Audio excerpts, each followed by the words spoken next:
এটা হলো knowledge city ভাইজান, আব্বাস সিদ্দিকী নলেজ সিটি, নতুন বিল্ডিং আবার তৈরি হচ্ছে দেখুন।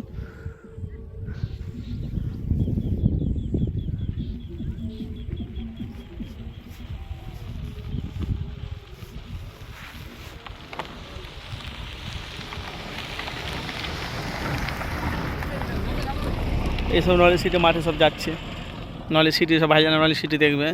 তো বলা বলি কথা ভাইজান যে নলেজ সিটিটা অনেক মানুষেরা তারা বলছে আব্বাস সিদ্দিকী এই নলেজ সিটির মাঠে সব টাকা খেয়ে ফেলেছে, কিন্তু এখন দেখেন নলেজ সিটি একে একে একটার পর একটা তৈরি হচ্ছে। যারা বলেছিল তাদের মুখ কিন্তু বন্ধ হয়ে গেছে বলা বলি কথা ভাইজান।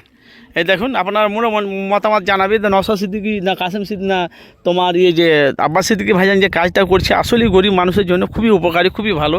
এত বড় 100 বিঘে এরিয়াটাকে কিনে একাই বিল্ডিং এখানে নলেজ সিটি মাঠে তৈরি করছে, প্রচণ্ড মানে বিশাল বড় এরিয়া। আপনারা দেখতে পাচ্ছেন সেই চিত্র আপনাদের কাছে সরাসরি দেখেছি, দেখেন দেখতে থাকুন। আপনারা অবশ্যই আপনারা যেখান থেকে আছে বলা বলি কথা ভাই আপনাদের মতামত জানাবেন। এটা হলো সম্পূর্ণ আব্বাস সিদ্দিকী ভাইজানের স্বপ্নের নলেজ সিটি। আর আপনারা জানেন আমি মানুষের কাছে বাস্তবটা তুলে ধরি। তো ভাই বলা বলি কথা যেখান থেকে আছেন অবশ্যই ভাইজান আপনাদের মূল্যবান আপনারা মতামত জানাবেন। এই দেখুন ভাইজানের নলেজ সিটি। তো আব্বাস সিদ্দিকী ভাইজান পীর আবু বাক্কারের নামে এই নলেজ সিটিটা করেছে। আর গরিব অসহায় দলীয় আদিবাসী যে ধর্ম যে জাতি হোক না সবাই কিন্তু এখানে এসে নলেজ সিটি মাঠের এখানে এসে কিন্তু পড়াশোনা করবে। তো আব্বাস সিদ্দিকী ভাই যে কাজটা যে করছে অবশ্যই ভালো।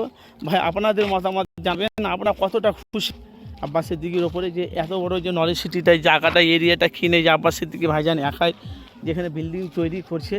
ভাই আপনারা একটু মতামত জানাবেন, যেখান থেকে আসেন অবশ্যই আপনাদের মূল্যবান আপনারা কমেন্ট বক্সে মতামত জানাবেন।